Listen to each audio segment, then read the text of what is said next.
I've had many leading experts on this show, including Matthew Walker, and they've all said the same thing about sleep. They've said it's the biggest positive investment you can make in your own performance. You can have the best strategy in the world, but if you're consistently tired, poor decision-making will follow and eventually cause other things to fail in your life. So if you're looking to optimize your recovery, you should start looking at what you're sleeping on. Our sponsor, Helix, makes high-quality mattresses tailored to your body. It doesn't matter if you run hot, sleep on your side, or need something firm. Helix has a mattress for you. And I asked them recently to send one to a member of my team, and Juan received it. And we travel a lot, so when he's home, quality sleep really matters. And he told me he's getting the best sleep of his life.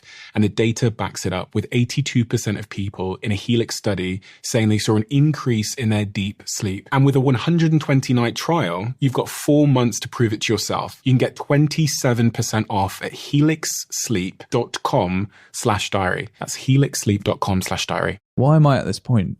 And how the hell has someone died under my watch? You can't even go and kill yourself. You can't even go hurt yourself. You're all fucking useless. And I'm beneath the surface and you can hear the thumps overhead, like... And I turned around and looked at Vicey and he went, fucking run, now.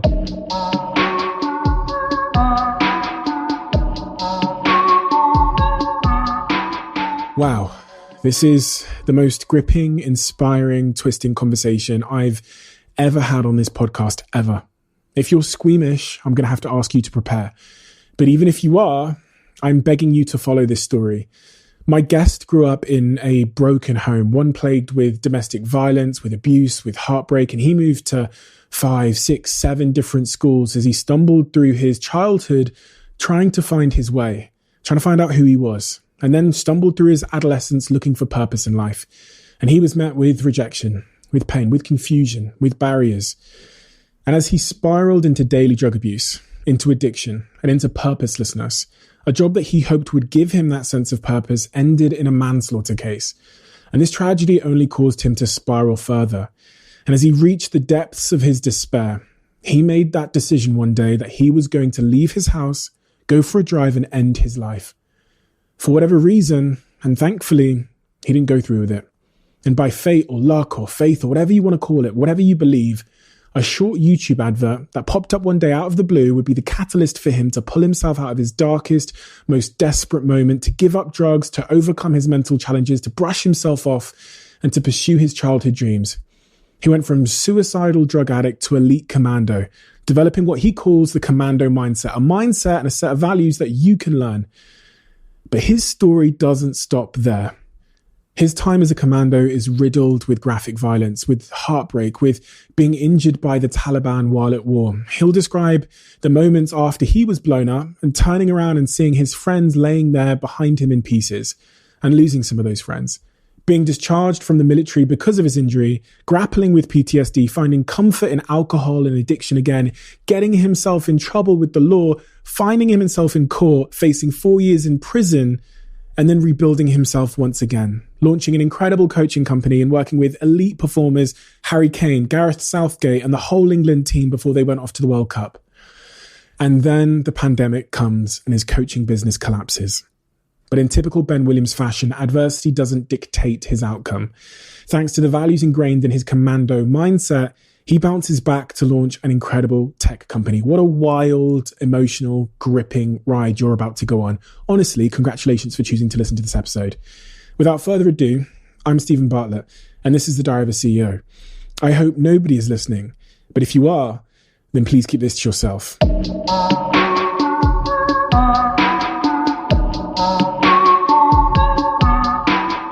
Ben, from doing this podcast over the last couple of years, one of the things that I've been reminded of, and an idea that's been reinforced in my mind, is how important all of our childhoods are in influencing what we then become. And I studied childhood psychology between the age of like 16 and 18.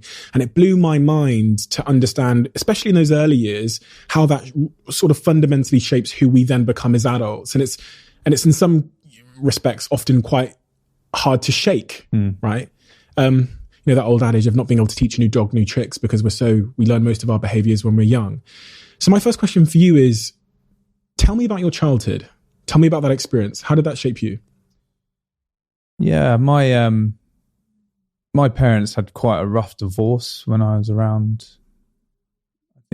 6, 7 years old. And I never speak about that divorce. I never go into detail, never talk about what it was, but it wasn't nice. And we sort of didn't see Dad for a while. And then the mortgage wasn't paid and Mum had to take everything on and we had to move, and we went from this lovely house to a very small house on a sort of council estate. And I think at that age, I didn't really see it too much. I just, it was part of the journey. It was part of the process. I didn't recognize her problems. I didn't recognize what was happening. It was just, oh, Dad's gone. We're probably young enough to just get on with this. And it's funny because my kids are that age now. And I think about what are they processing now? What are they going through? How are they seeing this? What do they see every angle like? And then I think as I got a little bit older and I began to understand their separation a bit more and how it was not a clean break, I felt like I was a young child who almost wanted to protect his mum. I had my younger brother that I thought I wanted to, or knew I wanted to look after and protect. And then she found a boyfriend who wasn't a father figure. And I hope you wouldn't mind me saying that as well. He was just there in the background. So when you say it wasn't a clean break, you mean there was domestic violence issues, or there was... It was an aggravated separation. That's pretty much as far as I'll go on it. But we witnessed things. We witnessed things, and I think that stays with you quite clearly in your mind as you move through. And when we go and move and transition into this kind of new phase of our life in a new house with a new man in the house who wasn't really acting up as Dad, it was probably the most problematic area to be Mum's dad and Mum. And you can actually fall out with Mum because she's trying to be Dad. Oh, right, yeah. And vice versa as well. And I have probably the closest relationship in my entire family is with my mum, because I recognise everything she's been through, and she's an extremely resilient lady who's got herself to where she is today. But it is true. And I'm listening to your podcast and looking back on my own journey, you see every single little thing begins to affect you, I think, later down the line, rather than what you're going through at that moment. It's all about that processing. I don't think that processing happens very well when you're a child. It's, as I just said, it's kind of next phase. You know, then all of a sudden 6, 7 schools later, and you don't fit in. And, you know, I'm not the broken wing story. If you come to school and you don't know anyone, you're the kid they go and pick on. So that was part of the experience. And then you find your feet a little bit in the system. And like my sort of final school, that was kind of my make or break moment, and I think I went more towards break. You said that when you're young you don't really know what things mean, so you're kind of experiencing them but you're not like consciously processing them. But they are still sitting with you and having an impact on your worldview. They're telling you what a relationship looks like and what a relationship with, you know, your siblings or someone else or authority looks like, for example. But you don't have that time to process it. And I think, as is the case in my life, I didn't process a lot of this stuff until I was 29 or 28 or whatever. And I guess that's the same for you, right? It just feels normal. I think if you've not experienced anything before, what you then go through feels normal. Well, this must be reality. This must be how we do things. And then you just kind of crack on. And I think actually it was during my military career and then being sort of immersed in what that throws at you, that I kind of describe it as like almost the Eddie Stubbard lorry, that you're just putting things in along the way. Every now and then you just stop and put things in, and then you're just traveling at high speed, and then something will happen and you bang the brakes on it, and then everything comes flying forward. And that's what I kind of found over the sort of my mid-20s was, why am I thinking of this again? Why is this coming back? What's this all about? And trying to work out a way of beginning to process what I should have processed years ago. Talks about 6 or 7 schools. So you were expelled, or you were moving? No, we moved a lot. Oh, right. Yeah, we moved a lot. So we moved from Guildford and then up to Beds area and went to some schools in Bucks, and it was just house to house. So we moved from school to school, which is difficult for a kid. And I found myself leaning more towards listening to certain music types, such as heavy metal, very heavy metal actually, and dressing with it. Right. And I think back then, early noughties is, there's a kid in the corner with the black nail varnish on and the spiky hair and the dog collar, and he's new. Let's throw eggs at him. Oh, wow. So I suppose maybe I didn't help myself as well, but that was it was a real strange one because that's what I was into. I still like that stuff now. I felt like I wasn't accepted for liking what I liked. That's how I kind of didn't fit in for a while at school. And is that a coping mechanism? Was the music a coping mechanism? Was being different in school or whatever some form of a coping mechanism? Because heavy metal is pretty extreme, emotional, dark sometimes. I think it is. I think it does become a coping mechanism. But I found it was the start of things. It was the start of escape. And it started with metal and then it moved to more, I suppose, sinister things such as drugs. And at what age? So I started smoking weed around 12. I tried weed before I tried cigarette. And weed got me with people I always wanted to be with, or thought I always wanted to be with. And all of a sudden I was smoking with the cool kids and, this is all right, I'm finally fitting in. But it's only because you're all using weed and you're all focusing on this one thing that your togetherness is your little unit. But then, I think drugs took a little bit more of a hold of me than I expected it to. And it was weed for several years and it just got more and more weed until I started to progress into my late teens where I started to pick up on other things, which is when it all gets a bit cloudier. Going into the clouds. What age did you start experimenting or using other drugs? So I think just to give you even more of an insight of what I was thinking is, I think because what happened between my parents and then not really having a father figure when we moved, I actually began this sort of hatred towards males. I just didn't like them. It seemed like it was the guys at school who would pick, and then I didn't have father figure, and it was, am I the male? Where is the male here? And I just began this almost sort of disliking to males. And I started to have anger management around 16.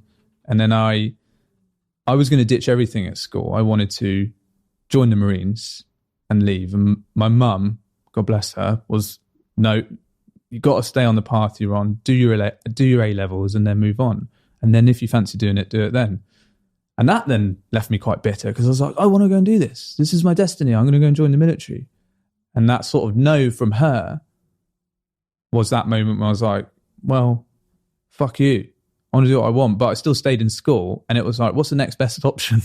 I don't know why becoming a bouncer suddenly becomes the next best option. But I wanted to fit in. And I wanted to live a more macho alpha male lifestyle. And I thought that was going to throw myself in the deep end and become a bouncer. And so I managed to get my SIA license. I prepped for my SIA license, which is the badge you got to have as a bouncer, when I was about 17 and a half. The moment I turned 18, I was on the door and very quickly learned what the real world is all about. And it didn't go very smoothly for me in the first instance whatsoever. So to try and skip my almost youthful growth, I started injecting steroids.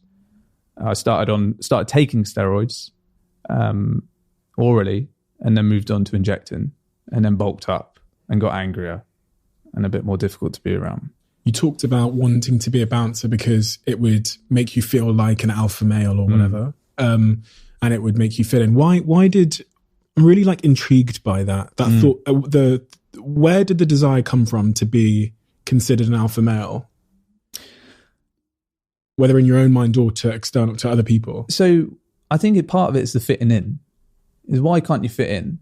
Around that time, Lock, Stock was quite old, but Snatch and certain other films were out, which they're almost in the limelight. It seemed like that way of life seemed to be normal. Not normal, but what you should aspire to be, like a aspirational. Yeah, aspirational, like gangster. And I watched a bit too much of that. I read Lenny McLean's book and Roy Shaw's book and thought, you've got to be hard to fit in this world. But But I take that moment where it was basically mum said, no, you're not joining the Marines till you're 18, or at least do your A-levels. When we did sort of begin to have every fortnight weekend with dad again, the Marines museum is somewhere where he used to take us. We also went to the parachute regiment and to the Imperial War Museum here. He used to just take us around these military museums for some reason. I remember being a young sort of 9-year-old in utter awe as well, looking at these pictures of these really incredible people, I thought, because this is what inspired me. I thought, I want to be a Marine. And, as back as sort of 9 years old, 10 years old. And then when it's kind of many years later, when you suddenly almost pluck up the courage to be like, let's do this, it's a no. It turns you quite bitter and quite angry. And why not? This is what I've always wanted to do. And it does feel like that. If someone suddenly puts a blocker in the way of what you've always wanted to do, your sense of purpose. Yeah, that can make you think in rather negative ways. And that for me was when it was, well, what else can I do? Is it this alpha male thing? Is that what a Marine is? What's the closest to that then? And where can I fit in? And that's kind of what led me to the path of, I'll go where everyone seems to respect. I'm not going to sneak into the nightclubs like we used to do by putting our socks over our trainers at 17 to get in. I'm going to work on it. And those kids that have always taken the mick, those kids that have always thrown the odd thing at me are going to respect me. And there I was, 18 years old on the door. 2 questions. The first is, what did your dad do professionally? And was your desire to be macho in any way influenced by wanting to also be accepted by him at all? I would want to say yes, but I think I'll say no. I don't know where it came from. I don't know where it came from. And my second point was, there is a stigma in society that bouncers have power complexes. And what you've described there sounds like a power complex. Yeah. And it's this thinking that mum was dad and there was no other male in the house apart from her boyfriend who didn't really be dad to us. So do I need to be dad?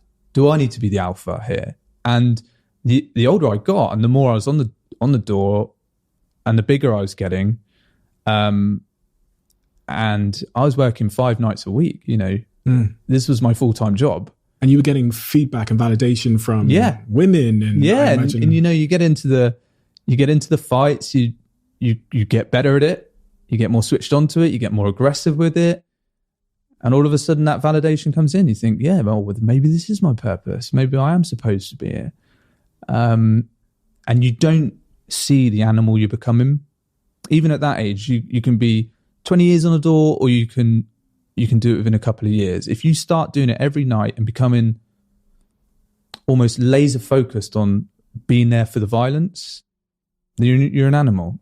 It's like the frog in the frying pan gradually being cooked. It doesn't realise. It's a good way of putting it. Yeah.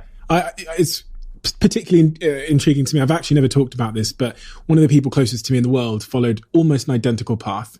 And they went through school, I think, in my view, lacking validation, probably in the top 4 people closest to me in my life, lacking this validation. They then started using steroids at 17, 18 years old. I found the steroids in their drawer, and then they went and became a bouncer. And they were doing it they told me, for the attention from girls on one hand, but then also because I think it did something for their self-esteem. And this person is the single smartest person I know in the world, but getting that validation from being a tough guy on a door and injecting steroids and going to the gym, and eventually he even started doing some fighting, like UFC fighting stuff, I think was filling a hole. In your story though, I read about an incident when you were a bouncer that kind of changed everything for you. Yeah. I remember we had a neighbour, a little Irish lady. She's lovely. She's still with us. And I think she knew the underworld better than I did from where she was from. And I remember her saying, she said to me, she literally sat me down. When she found out I was joining, I was going to work on the door. She came and knocked on the house and sat me down. No one was in as well. And she was like, you don't know what you're getting yourself into. I was like, I do know. And strangely, as a young male, and you may have experienced this yourself. When someone says you can't do something or you don't know what you're doing, you're very quickly like, I know exactly what I'm doing. I've watched all the films, I've read all the books, I know how to do some sort of kick, I'll be fine. And she's like, you don't know what you're getting yourself into. Okay. So she was right. There was an incident which happened at one of the nightclubs in Milton Keynes where it was around 3 a.m. and I was leaving the venue. I was signing off at 3 and the rest of the team were signing off at 3:30. And I was literally about to hand my radio in, and there was just like this massive scream down the radio. And we had a door team, I think, of around 15. It was a big nightclub, and it was still pretty packed for this time.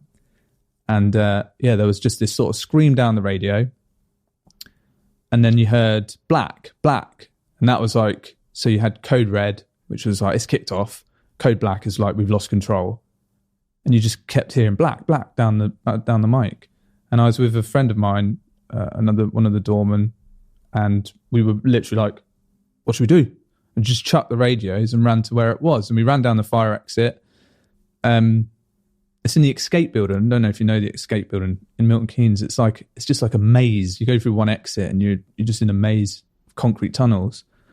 And we were running down the stairs and then sort of round the corner. And as we were running towards coming in the back of this part of the nightclub, the doors just bomb burst open and everyone just fell through. It was like a dam of bouncers and people scrapping. And it was just carnage. There was just people fighting all over the place. You couldn't even work out what was going on. And then I recognised this massive guy who earlier that evening had just been a pain. And he gave me a massive kiss on the lips and everything and like ruffled my hair when I had some. And was really patronising towards me and just, he put me in my place. That's what he was doing. And they were fighting. And it was inevitable they were going to kick off on this evening. And they did. And I just remember seeing like his arm dangling as they were trying to force him to the ground. There was about 3 of the other lads on him, big guys. And then there was brother and then 2 of the people fighting in this area of the team. And I just grabbed his arm and he was just like flailing me around. And I was just slapping into the wall and then back on. And then we all hit the floor. And there was this almost like crunch sound. But no one thought anything of it because he went almost even stronger. And I just had this arm. I was like lying there thinking, he's really trying to get up here. This is going to get out of control. And you could hear his brother screaming down the corridor, who's a big lad himself. And we were probably on the floor, probably about a minute trying to subdue him. Calm down. And his face was facing back across me and it was just staring at the wall. And then I noticed some sort of pooling underneath his head and it just didn't look right. The blood itself was not a nosebleed. It was purpley. And I just said to one of the lads, I was like, I don't fucking think he's well. And everyone literally just massive breath came off him and he was still lying there, didn't get up. And one of the bouncers was a fireman and was like, right, roll him over, and then began trying to resuscitate him, but to no avail, and he'd passed away there and there on the spot. I remember standing there, watching it all unfold, suddenly going from this big alpha male, we're here to fight, to what the fuck has just happened? And then they closed the club, and they nicked everyone, and then we were on manslaughter charge for about a year as they tried to determine what had happened. He'd lost his life, as a man had come into a nightclub, whether he was a pain or not, had lost his life. And worse than that, 5 kids had lost their dad through an act of violence, through actually no one's fault. He fell, and the way everyone landed on him, unfortunately broke a bone in his neck, which caused him to go away. And it was put down as an accidental death. There was no malice in it. There's guys trying to defend themselves, and the court recognised that, and I'm glad of that as well, because things like that don't always get recognised, and people all do get in trouble for defending themselves. But for me, it was a serious point in my life where I thought, wow, we're not in deep here. We're fucking way past deep. Which became quite a hard thing to deal with. And then you lose your job. And by that point, I was already using cocaine and steroids, and you're trying to keep up this addiction. And all of a sudden it becomes an escape, and then you can't afford the steroids. You see yourself get skinnier, and it's, oh, what do I need to do? I'll just do more coke, but coke's so expensive, and smoking more and more weed. And I just became extremely lost. You know, I was cleaning school toilets at one point because that was the only job I could get, was to be a cleaner. And for me, I felt like I was very much lying on rock bottom.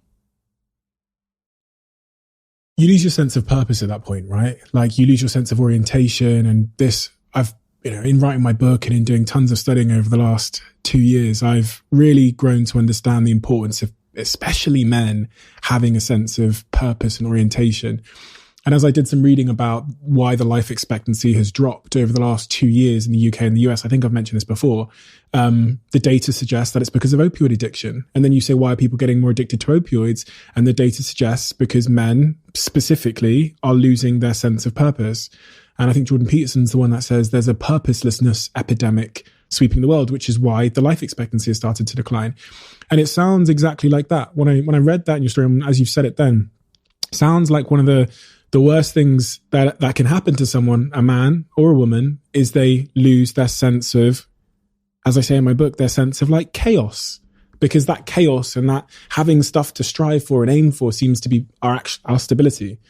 How bad did it get for you at that time in terms of drug use and your mindset? So I've written about it quite openly in my book. I was using it on Tuesday mornings, you know, in my mum's spare bedroom, using coke. Right. And it got really bad. It got really bad to sort of daily use. Always.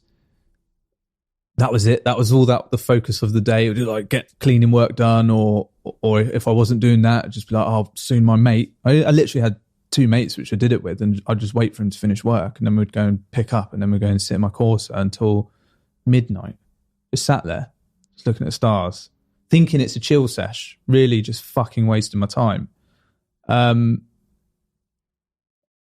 it was on one of those very lonely days where I just sort of thought, I don't even know who I am. And actually I have a girlfriend at the time who's now my wife. You want to meet a resilient woman. My wife has put up with me for so many years. I've got a lovely family. And yet here I am sat with like half pulled blinds, shit everywhere in my room, no purpose, don't know where I'm going in life, taking drugs. Why? Like, I'm from a nice background. Why am I at this point? And how the hell has someone died under my watch? How's this even happened? And for me, that kind of was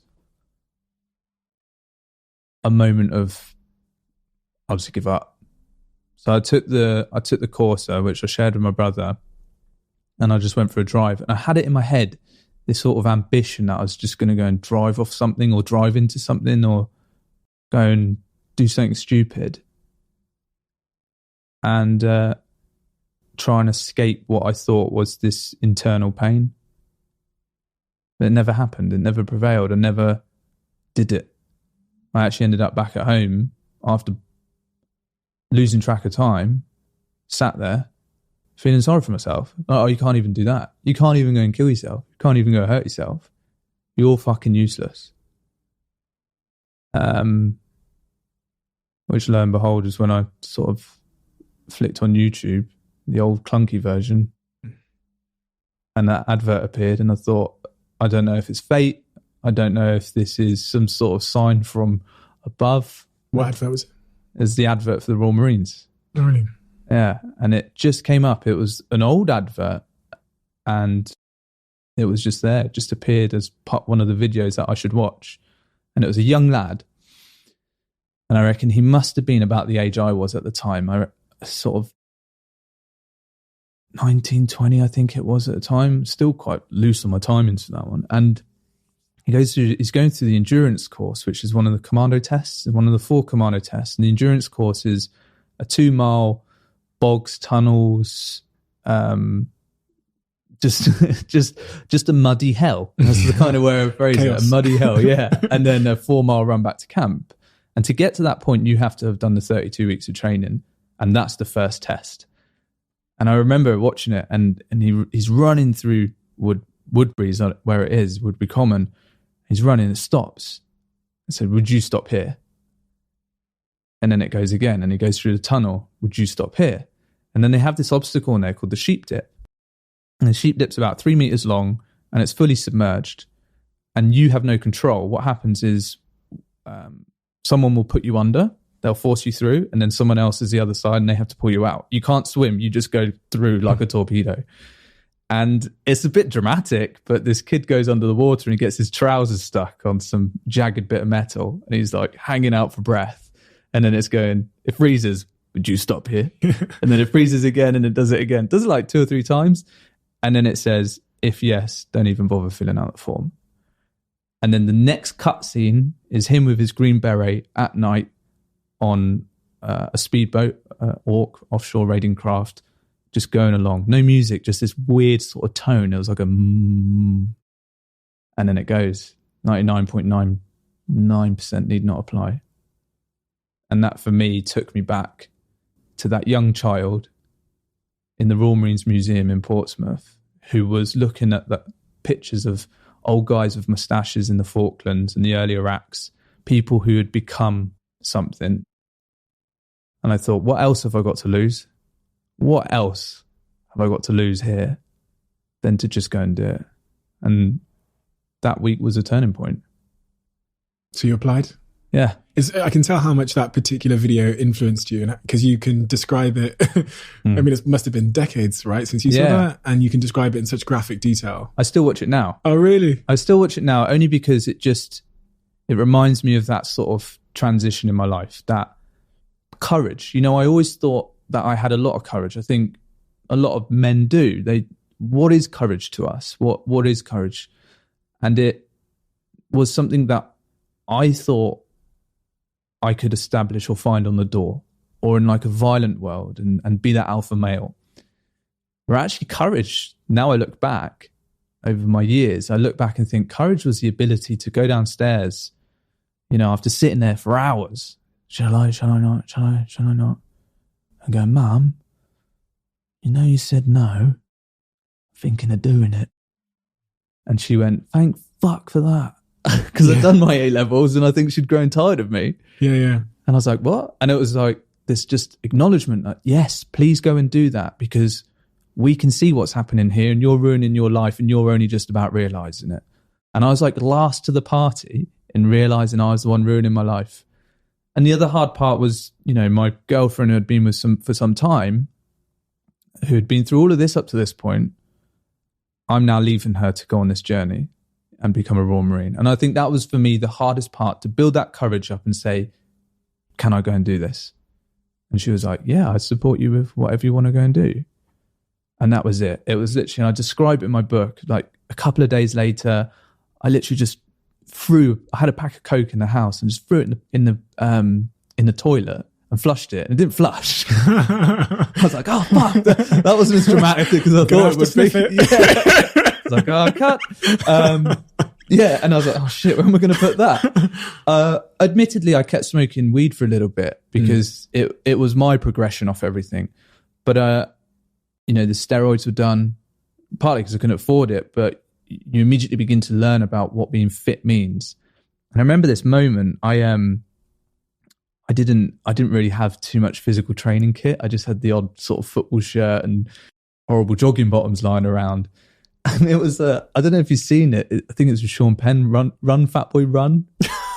That moment when he steps out the doorway for his first training run for his marathon, and he's all overweight and he's like stretching off in his really crap kit. Shorts, yeah. And I felt like that guy, and I stood at the doorway of my house. I was like, oh, I'm going to go for a run. Let's see what happens the rest here. Of your life. Yeah.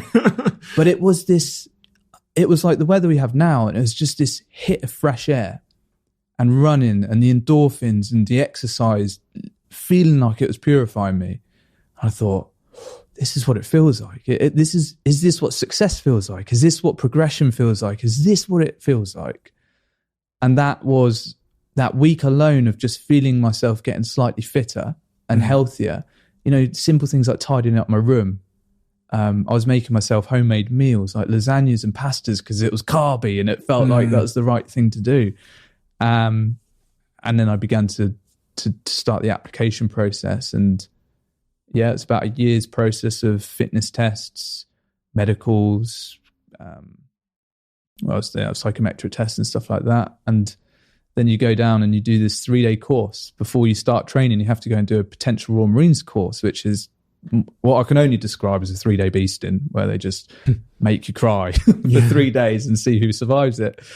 And I got food poisoning the night before. Oh, shit. Yeah. I literally threw the eye of a needle and out the mouth. And I was like, I'm in a shit state, real shit state, like a corpse in my bedroom.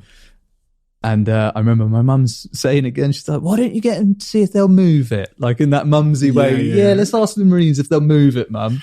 I just thought, I've just got to go. And I went down and I was last on every test, but I managed to scrape the times.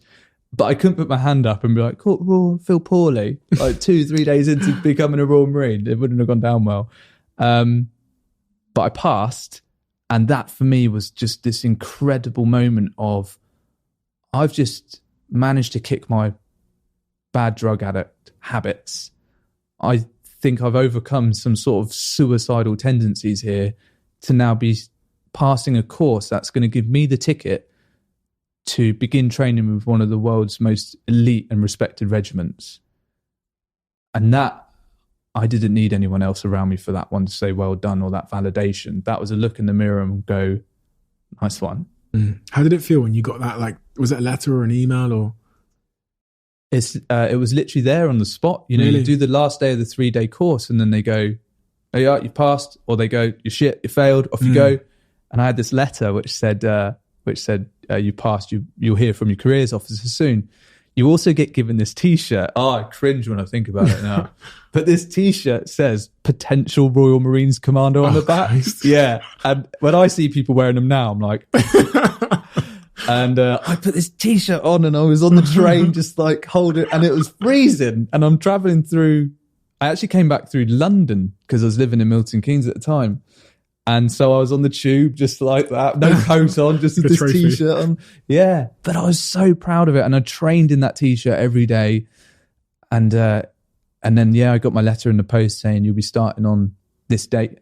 Get yourself ready. This is your kit list. This is what you're going to need. And that date came round. But your mum was proud, right? Yeah. Yeah, she was really proud. I think my girlfriend was a bit confused and a bit, oh, there he goes off on a journey. What happens to me now? Which is why I work so hard now, which I'll come on to later. But, being sat on that train for day one of training and going from Milton Keynes, and I went up to Birmingham, and then I caught the Birmingham all the way down to Exeter. I remember looking at people on the train behind sort of newspapers and those glum sort of MP3 playing faces with listening to their music, looking out the window in sort of cheap suits and, tapping away on laptops. And I thought, I wonder if these people are happy. I wonder if these people are on the journey I'm about to go on. And that train ride in itself was extremely fulfilling. And then the Royal Marines Training Centre's got its own train line, which is super scary to turn up to. And then, I pulled up sort of 5 hours later, and there's the first instructor awaiting you. And you walk through the gates, you're carrying all your kit, you're quite bewildered, but I remember thinking I've arrived.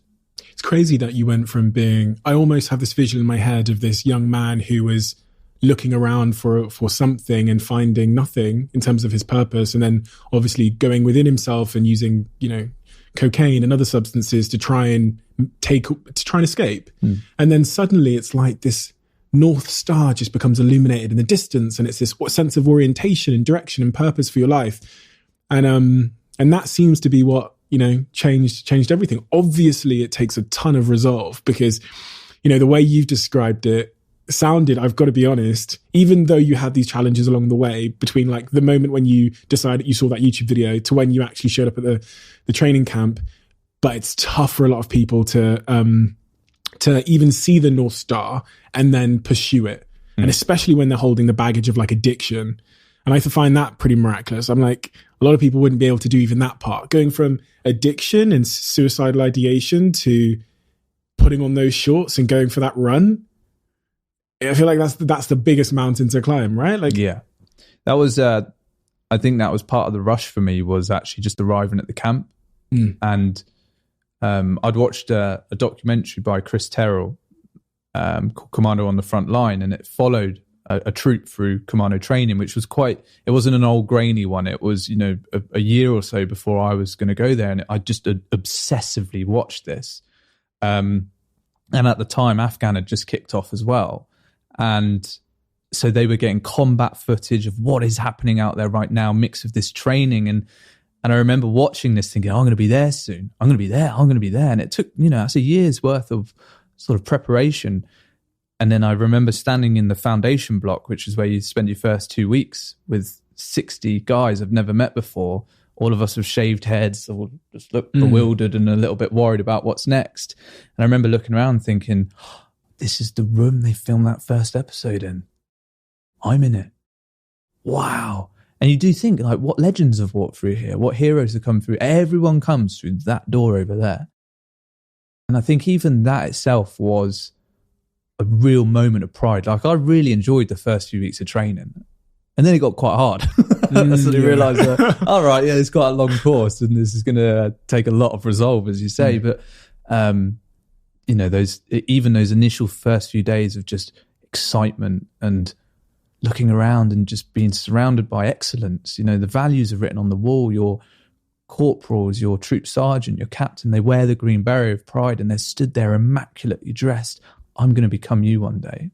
We're having this conversation today, but something happened in my life yesterday, in fact. So this is, I think, why I'm really dwelling on this point of like how you go from the YouTube video to putting on that pretty ugly gear that you found and then going for the run. Is I've got a very good friend of mine who I know won't mind me saying this because we talk about it openly, who is going through tough times at the moment. He sounds very, very similar to the guy that you described who was having those negative thoughts and was looking for purpose in life. And I'm almost searching for the advice to give him. I think that's why I'm asking you the question, because he is that guy that sat in his car looking up at the sky wondering what's the point in living.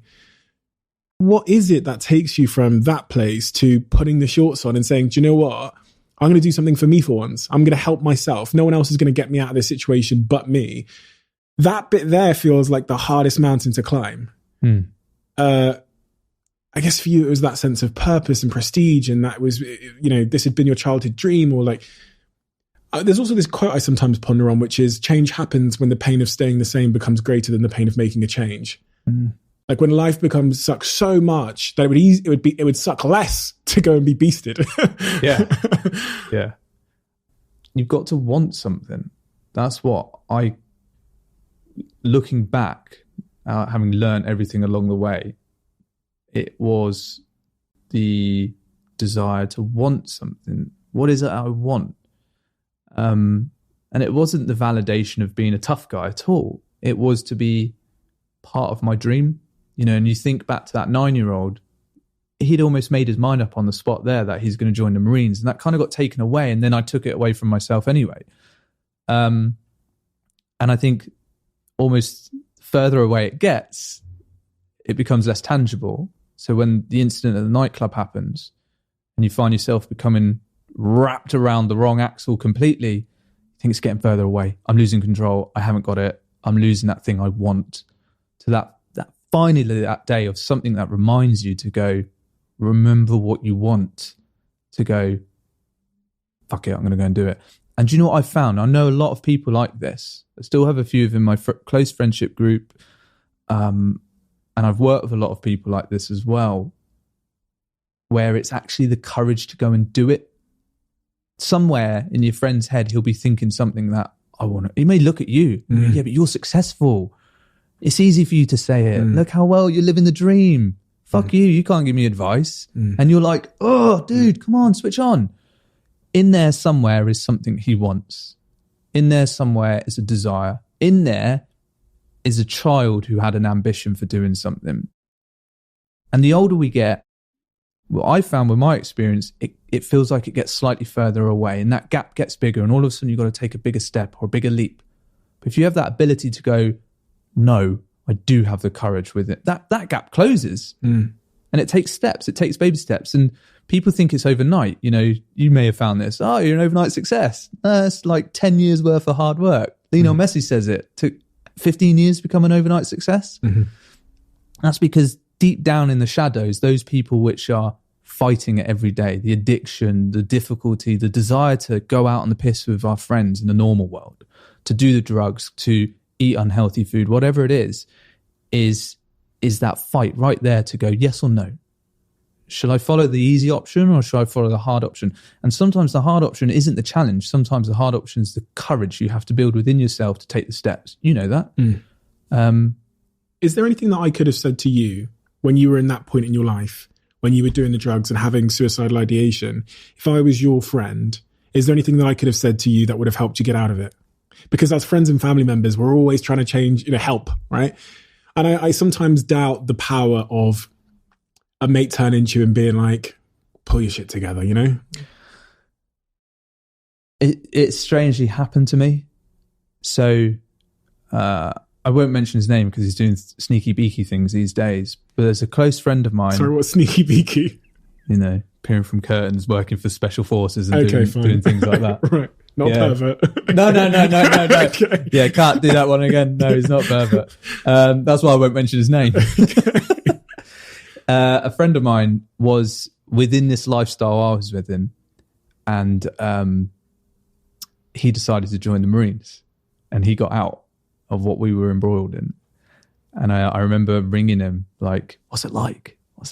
Sort of inquisitive about it. And he just said, come and do it. And for me, that was like this guiding light. It was someone within my life who actually had come away from what we'd all been doing and plucked up the courage to go and do it. And it wasn't some millionaire entrepreneur. It wasn't my mum. It wasn't my dad. It wasn't a really senior Marine. It was a friend who was probably about 15 weeks ahead of me on the process, who's not even made it himself and is still going through the hardest parts of training to say, come and do it. Come and give it a go. You've got this. And that was almost that, not validation, but that boost to be like, yeah, all right. Because that's a relatable role model. He's just like you. Yeah, it's someone I know, but it's so real. It's so, hang on, he was with us 15 weeks ago. Yeah. I know him. I ring him and I'm like, wow, okay, I'm gonna follow in your wake. And which in turn becomes quite intimidating because your sort of social group's looking at it going, well, the Marines is really hard to get in. Now 2 of them are there. One of them's guaranteed to fail, aren't they? Surely. And I'm looking at him going, oh, he's stronger and tougher than I am. Is it me? And that sort of creeps in every now and then. But it was that role model to have. So as you were saying that, I was thinking that people will now look at you after being in the Marines for, it was almost 10 years, 10 wasn't years, it? Yeah. 10 years. They'll see that Marine a decade in, they'll see Ben and they'll think, oh God, I can't do that. He's, look, he's a big, strong man. He's disciplined. He's got this mindset. There'll be a kid sat in his bedroom, glancing at that YouTube video of the Marines advert thing, and then looking over at Ben and thinking, oh no, I'm not Ben. He's all polished. And it's funny that it sometimes takes a relatable role model to be the bridge where you go, do you know what? There's a guy that's halfway through the journey who I know, and I'm like him, and he's not special or smart or whatever or rich. And that's the bridge that I'm going to use to get in there myself. It's one of the things when I do the podcast and when I talk about my story, I always want to let people know that the guy you see now that can talk and that can do this business stuff and no social media was like an idiot who got kicked out of school, can't spell still, can't do maths. Well, it's just like you. But as you say, maybe the defining thing was courage. And that courage came from just a delusional belief that I could. This is why I wanted to write my book, Commando Mindset, because I wanted to get people thinking that a commando mindset is a particular way of thinking within our world. To have 100% of the commando mindset, you have to become a commando. You have to go through a process and join up.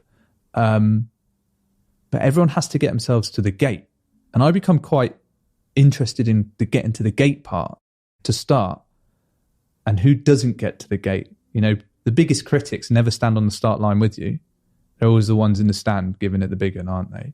It's those on the start line who get to the gate. Now, I got to the gate and I was really proud of getting to the gate. You know, how cringeworthy, but potential Royal Marines Commando. Yes.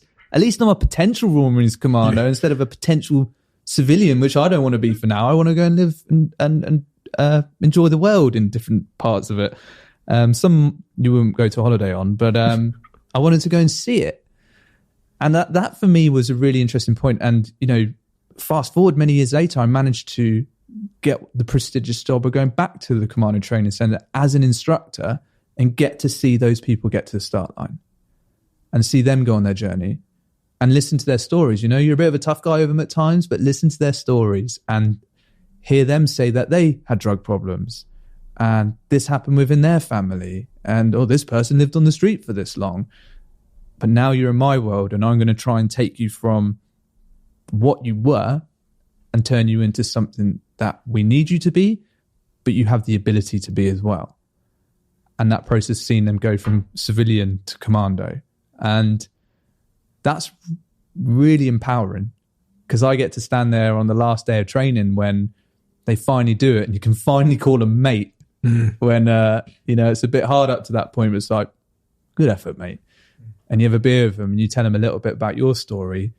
They go, whoa, I thought you were like this sort of thing. Yeah, like, untouchable dickhead. Yeah, that's it. Yeah, pretty much. But instead they realise you're a human. What is the commando mindset? Are there principles to it? What's the philosophy? You know, you talk about it being something that we can all sort of reflect on in our own lives. And we can all have that commando mindset, I guess, in the home or in work. What is the commando mindset? And well, we have an ethos. That was the sort of thing that first jumped out at me when I got there. And we have values. And the values is pretty much what makes us courage, determination, excellence, self-discipline, integrity, cheerfulness, and humility. And these words, they're very human words, aren't they? They're very, you could put that in almost any walk of life, and I think people can acknowledge it and go, oh, courage, yeah, excellence, I'll have a bit of that. Integrity is the biggest one. We say integrity in the Marines is your virginity. You can only lose it once. And so when you have that way of thinking and you have that ethos amongst your peer group and your leadership group, you know most of the time what's coming out of people's mouths is true. And that whether that's moral courage to say, we're the same rank, and you got to stop swearing at us, and you got to take your hands out your pocket, and you know, let's set an example for people who are below us. To even, you know, being able to say that to a senior commander, like, oh, should we have our hands in our pockets right now, sir?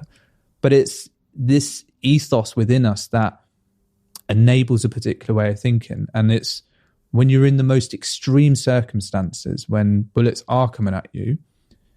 I remember my first ever combat engagement.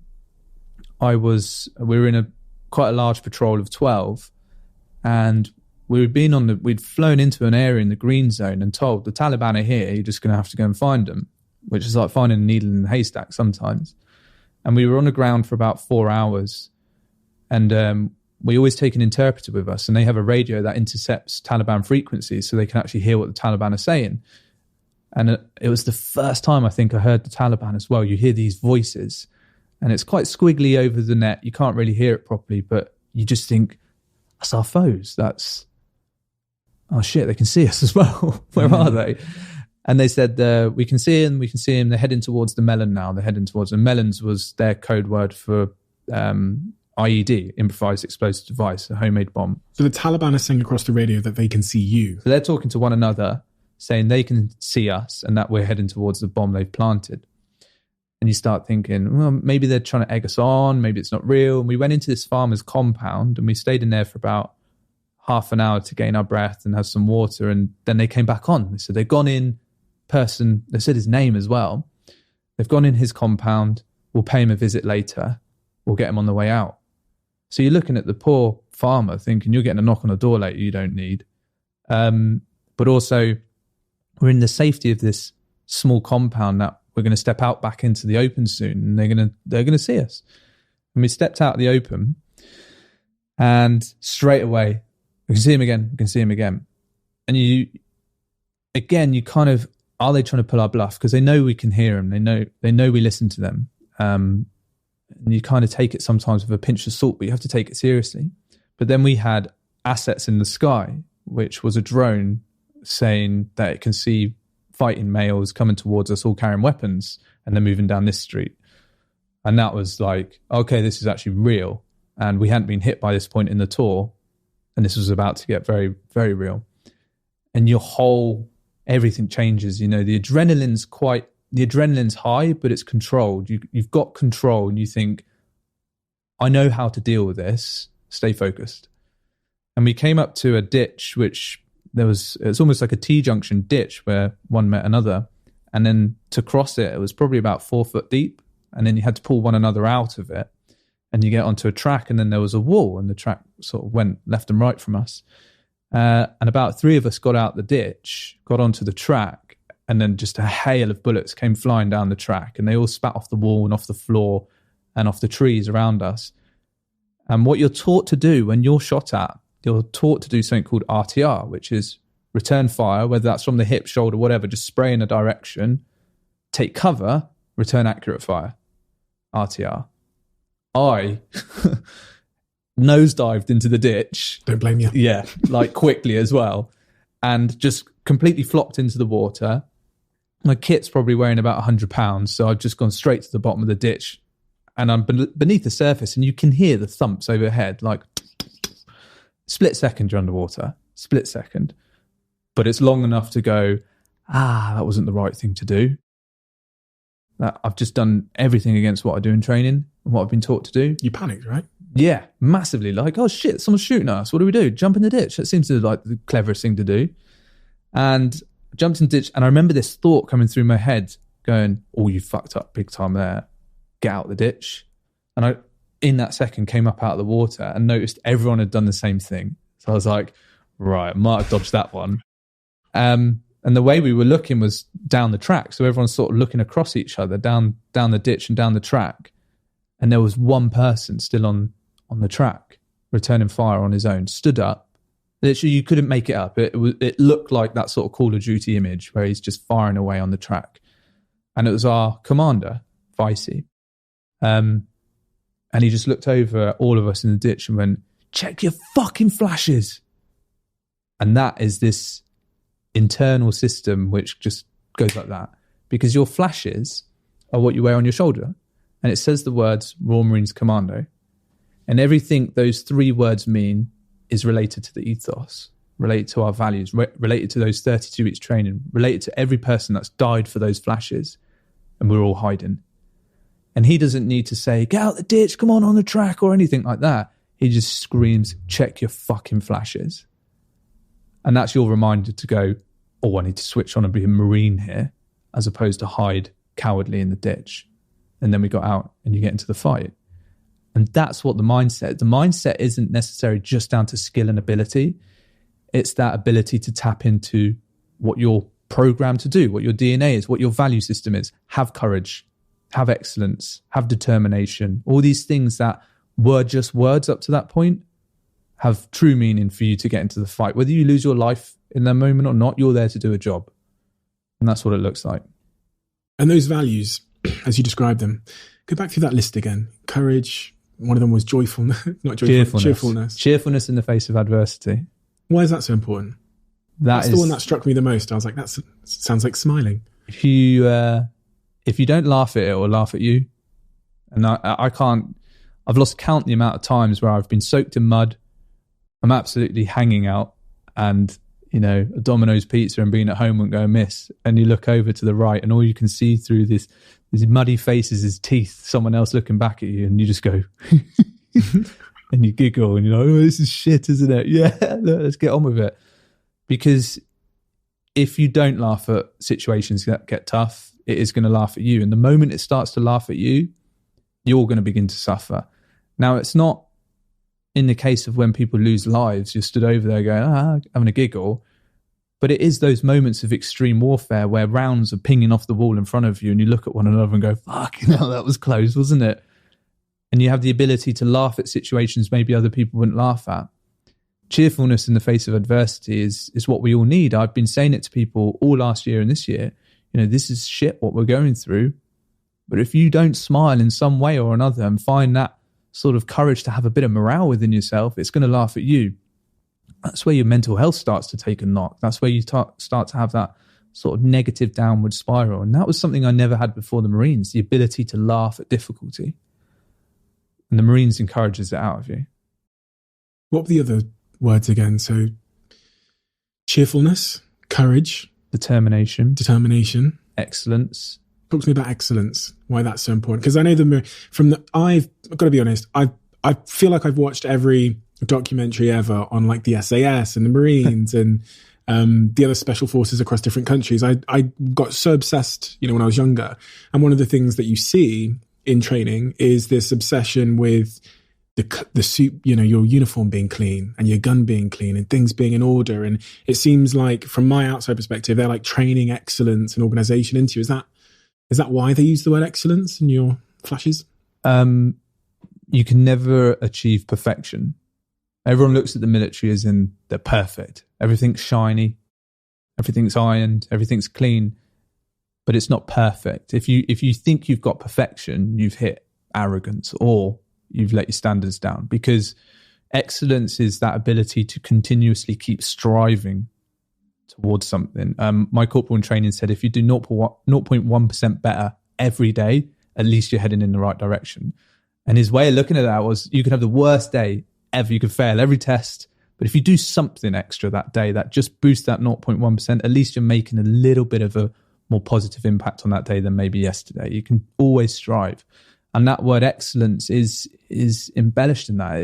It's the ability to say, I can never achieve perfection, but as long as I strive to do my best effort, that's what excellence really means. That the ability to strive to put in your maximum effort on everything you do.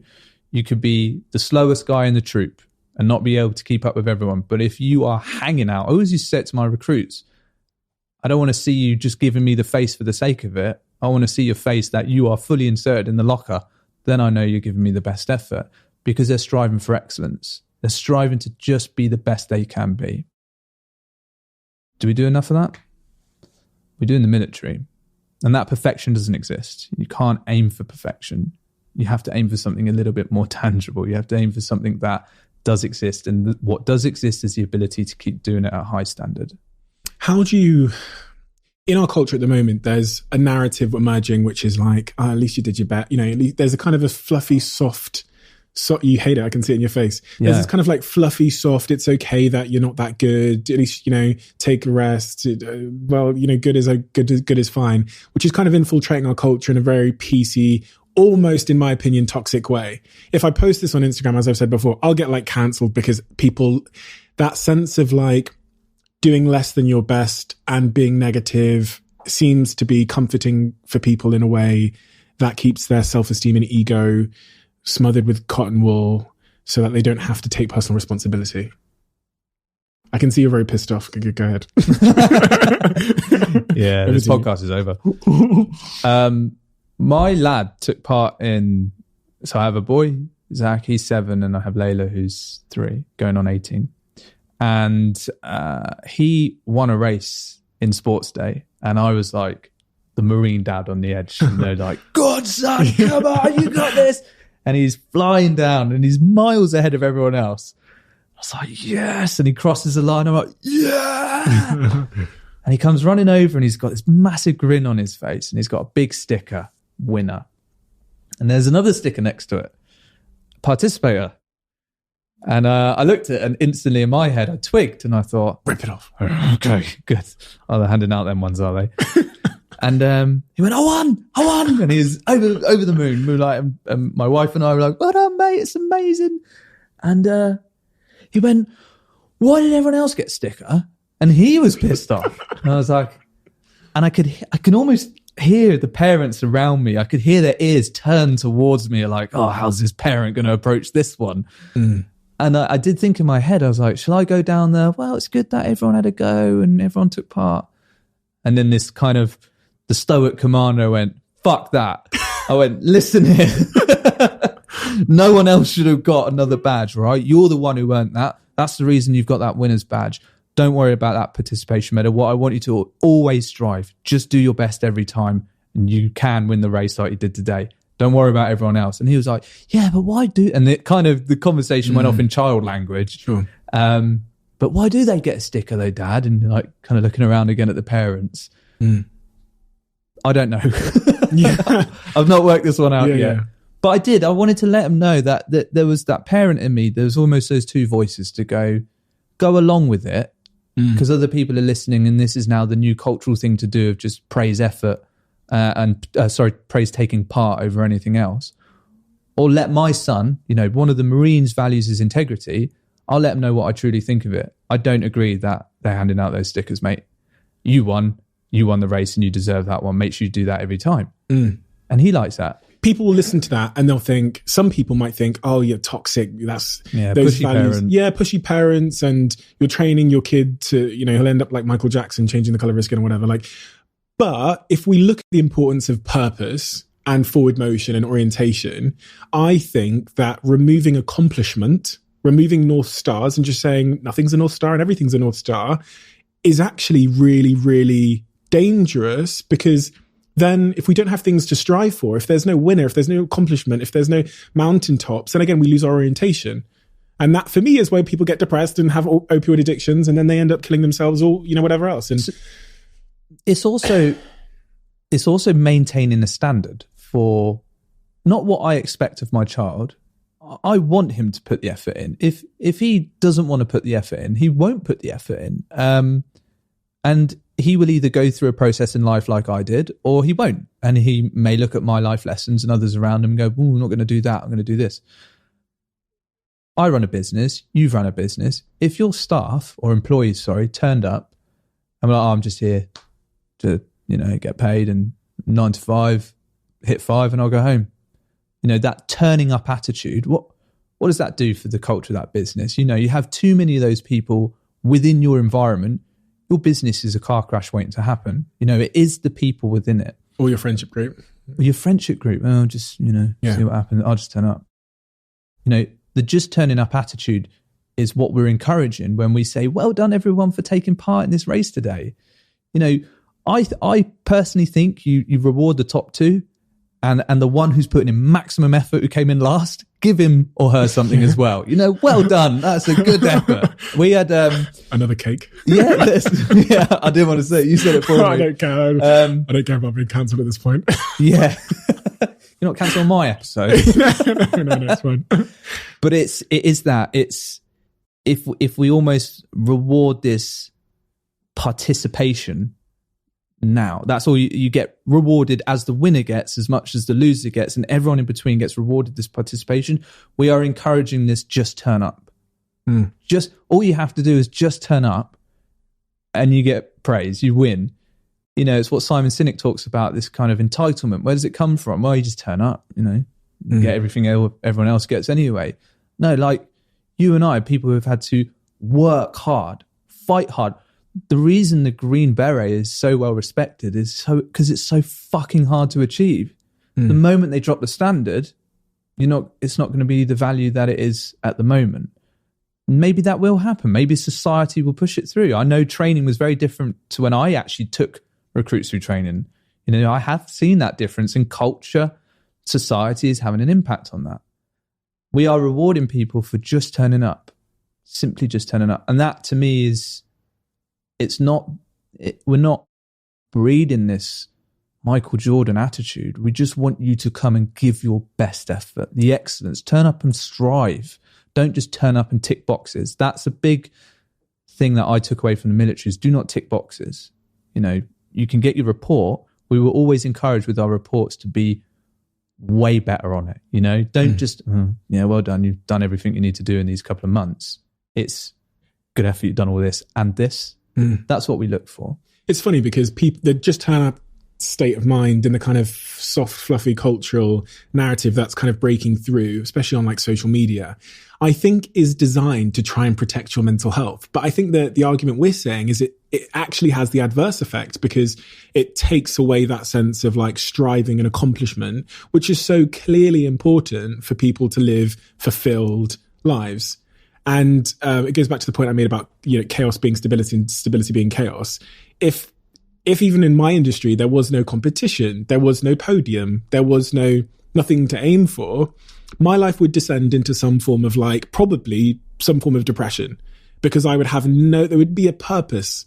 And although, you know, the mountaintop or the podium actually isn't the moment of purpose, the journey is, like the striving, the training, the whatever, it's important to have it there. And I'm glad we had that conversation, because I think a lot of people don't. Melons, you mentioned the word melons earlier on. The Taliban talking about they'd planted their melons. I heard that it was in fact one of those melons, one of those IEDs that took you out of the military. Yeah, it was the catalyst for sort of end of my career. I've got something really exciting to share with you. Last week, as many of you might have seen in the press, it was announced that I would be joining the board of Huel. And for you guys that know me well and know how much I drink Huel and how much it's been a key part of my life and running my business and staying healthy, will know why this is exciting to me, because it's a product that I absolutely love. And the reason why they sponsored the podcast in the first place was because when I knew that I was going to be bringing it back and investing in the production of the podcast and the team, I wanted a partner who I could talk about authentically without having to bullshit you. And Huel is that partner. So I reached out to Huel and said, listen, I'm starting my podcast up again, and I'd love you to be the sponsor of it. And so as I've got closer and closer to Julian, some of you will know he actually came onto this podcast and he will be coming back on in the future. We realized that there was a lot professionally we could do together. And upon leaving Social Chain, I got a ton of offers to join boards, to join companies, to be an advisor, a consultant. You can imagine what my inbox looked like immediately after the announcement. And I said no to everything. I'm a firm believer in rejecting good and the hold out for great. And when Julian had the conversation with me, I said yes to joining Huel's board in less than a second. I knew what he was going to end the sentence with, so I said yes before he ended it. And I've started working with the team now on products, on their comms, on the wider business, on the brand, everything. And it's amazing. I absolutely love it. So what started as a little podcast sponsorship, what started as a conversation with a remarkable entrepreneur in Julian, has now become a more formalized relationship. And I'm a board member of Huel. And I think it's important to be honest with you about that, because when you hear me talking about it, now you know that I'm actually in the building. So yeah, just wanted to share that with all of you. Back to the podcast. You mentioned the word melons earlier on. The Taliban talking about they'd planted their melons. I heard that it was in fact one of those melons, one of those IEDs that took you out of the military. Yeah, it was the catalyst for sort of end of my career. We were deployed on an operation around 3 or 4 weeks before the end of this particular tour in 2011. And yeah, it was called the Hornet's Nest. It was just an area. I've heard that before. Yeah, it's not nice when your commanders say you're heading into the Hornet's Nest, and when they follow that up with "we're going to go and hit the nest." Okay, all right. Good luck. I'll see you later. I'll do me postcards now. But the idea was to go in and disrupt the Taliban in an area they thought they were untouchable within, and we knew it was going to be heavily contested, and they had the civilians on hand there. They had it all. And it was really deep in the green zone as well, which I think this is sort of end of August, beginning of September. So the crops are at 7-8 foot. The tree lines are sort of every 100 meters and the trees are very high. It's just a really difficult place to operate in. It's like a jungle in a desert. And we landed the Americans gave us a lift in the morning, dropped onto target, and within about 4 or 5 hours, we'd had 5 guys taken out of the game already by a grenade, which came into the compound and just detonated at their feet. Taken out of the game? Yeah, so injured and put back on stretchers and put straight back on the helicopters. We then took attack. Well, we started to receive an attack from 3 different angles. So they were firing at us from the, let me get my bearings right, north, west, and south. And they were firing at us from 2 different angles from a distance to distract us from an attack which was coming in from this 3rd angle, which was to sneak up to the gate and try and get into the compound. So we were sort of really trying to fend off, and this came sort of every half an hour. It would just pick up and then it'd drop off, and we were scrapping all day. It got to the point that if you weren't on the roof fighting, you were trying to get your head down to get some sleep and then ready yourself to go up, and things would explode and you'd wait for a scream or wait for something. And then the firing would start again. Like, everyone's all right, just carry on. It was just the most surreal situation. And we ended up fighting with the enemy pretty much all day that day. And then we needed to push a patrol out in the morning. And that morning just had this weird feeling about it. You know, the day before, 5 guys had been blown up by a grenade, covered in frag. We'd had some injured civilians come in. It was just quite a chaotic day. The Taliban had got right up close to the gates, and we've managed to push them back and kill a few. And it just kind of leaves you the feeling the next day thinking, oh, we've got another 6 days of this, 7-day operation, another 6 days of this. That first day we're there, it got that bad. That mortar fire was getting called in over us, landing literally 50 meters in front of the compound to stop them advancing on our position. And that's frightening. That's, you're close to that sort of hand-to-hand combat. And the next day I remember waking up thinking, I didn't have a great night's sleep. You don't really get good night's sleep out there. And this really weird thing happened. I was sort of messing around with some ornaments which were on a shelf, just like being a nosy sort of Brit, having a look around this compound.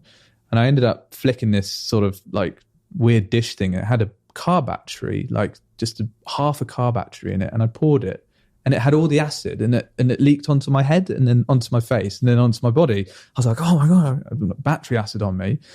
And I even said to myself, that's a bad omen for the day, isn't it? And there was just these like weird, tiny little events that happen. And I think they only seem weird now because I look back and because there was an incident. And one of the Marines, Darlow, Luke, we usually rotate on patrol. So on one patrol, he would go at the front or second from the front because of the weapons we carried. I carried a light machine gun, which is, it's between we have two machine guns. We have the GPMG and then we have the LMG, and the LMG is slightly smaller. And I had the LMG.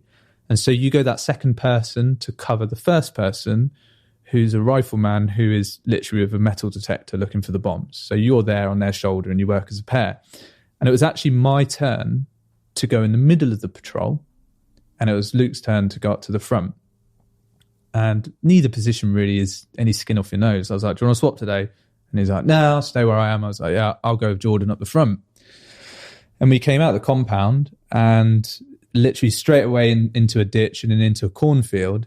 And we kind of navigated our way through the cornfield. And the idea was to get up to this village, which was probably about 200 meters from our sort of base, I suppose you could call it, an occupied compound. And we just wanted to get in there and talk to some of the locals and see what the problem is with the Taliban and where they are, and see what intelligence we can get out of them. And I was with Jordan at the front, and with us was a dog handler, and we had the dog handler because they sniffed the bombs. And we came to the edge of the cornfield and there was just no one around. We call it atmospherics. So positive atmospherics are women and children out in the streets, farmers in the fields, normal life, pattern of life happening. There was no one, nothing. Like literally you had the tumbleweed going down the street. And I looked over my shoulder and you could feel it. We call it spidey senses. It's when, your skin and your hair sort of starts to stand up on your neck. And you could just sense it. After yesterday's fighting, no villagers around. They're here. The Taliban are here. It's just, where are they? And I looked over my shoulder and Vicey was behind me, my commander, and was just like, yeah, push up the track. Let's go. And we came out onto the track and began walking up towards where we needed to be. Very slow pace. You're checking for these bombs in the ground. And a tractor appeared in front of us, probably about 20 meters to our front. And this farmer just looked at us, and he must have just seen a load of Marines suddenly stood there in the street, and we were like, Dresh, stop. And he just like floored the tractor as much as he could. It kind of just chugged off and he disappeared. And it just all felt a bit weird. And we got nearer to this, we literally come up to this crossroads, and myself, Jordan, and the dog handler were on top of the crossroads now, or just slightly just before it. Jordan was on it and I was just slightly back from it. And these two guys walked around the corner dressed in full black, trainers on, which is a massive indicator for Taliban. They used to wear trainers where most of the people just wore flip-flops, and they used trainers for obvious reasons, getting around quicker. And they were just stood there, as you are to me, in front of us. And it was like, fucking hell. And you couldn't do anything. Like, they're not armed. They're just stood there looking at you. And they're as wide-eyed as you are. And you think, this is Taliban. And then they just bolted, literally just ran straight from us as we're like, stop, oi, oi, oi, stop. And they ran to our right, behind a short wall, but into the field. And you could hear them like traveling through the field, like the snapping of the corn and everything. And like, why the fuck are they just running to the field? Why didn't they run down the track or just stop? And all of this is starting to go in your head. And I turned around and looked at Vicey, and he went, "Fucking run now." And we started to run, and we must have taken 2-3 steps, and the wall next to us just obliterated. And this plume just covered us all. Like, I've never heard anything that loud. I've been around a few loud things, but it was so close. And I remember something hit me in the back of the head, which my helmet must have deflected, and then something went through my leg, and I just felt like this almighty pain in my leg. But I was still stood there, and I don't mean that heroically, like shrugged off a bomb. It was just a shock of it. Everything just went through you, all the rubble, all the fragmentations, so the shards of metal just went through your bags, helmet, everything. And the pain in my leg was enough for me to like scream out in agony and then drop to the floor. And the way I dropped, I actually ended up sitting on my foot. So my injured leg had come back under me, and I had this right leg out the front. I smile because it was mildly amusing when I look back on it. But all this, your ears are ringing, you can't hear it, you just hear that sort of muffled thudding sound. You can smell the cordite, you can smell horrible things, when you come to terms with what happens next. I remember looking down thinking, it's fucking me. And I was screaming, I've lost my leg, because I was concussed. I had the pain here, I couldn't see it, there's lots of smoke and dust everywhere. I thought, fucking hell, I've lost my leg. And I had this moment, literally must be 30 seconds long, sat there on the floor thinking, fuck, I've lost my fucking leg. Where is it for a start? And then it was like this weird sensation of like my foot trying to come back round underneath me. And then I was like, I fucking sat on it. I'm sat on my foot. I sat on my foot, and I did look down, and there was blood all down my legs, but my foot was there, my leg was there. It was all intact, and you check other bits which are quite required for a man. And I was like, yeah, all right, it's all there. And you do have those really surreal moments. It's a real thing where people check themselves. And I was like, fuck. But then you realise you're on patrol, and there's other people on that patrol, and there's 12 of us out on the ground right now. And that thing which just happened was very, very close. And it was almost at the moment I turned around that the orange dusty smoke was clearing, that everyone was just lying on the floor. 3 of which were just out cold completely. And it was just this stark realization, like, fuck, we've been hit hard there. And the wall had this little small wall, which obviously the device was hid behind. You quite quickly know what's happened, is they've planted a device behind the wall, which is facing the path.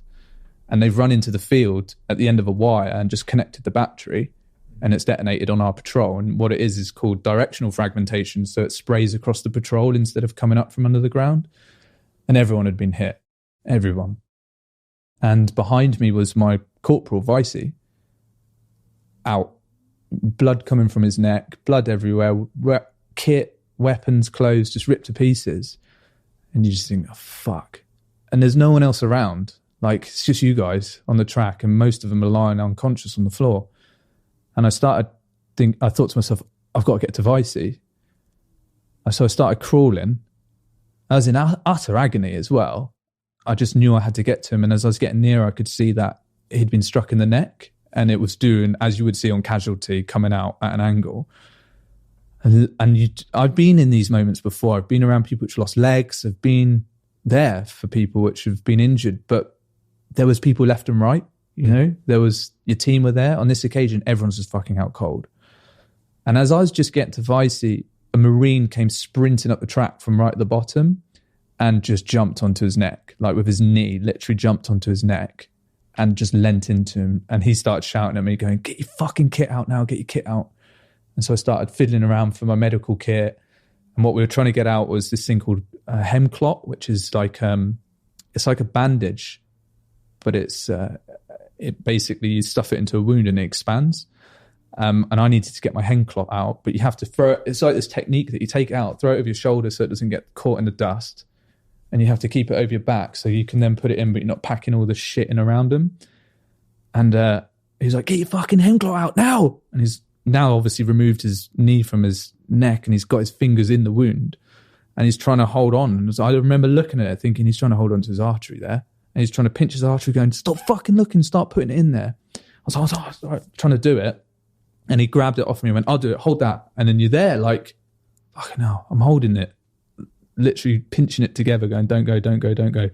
And then the medic came up from the back and barged me out of the way and just started treating him on the spot.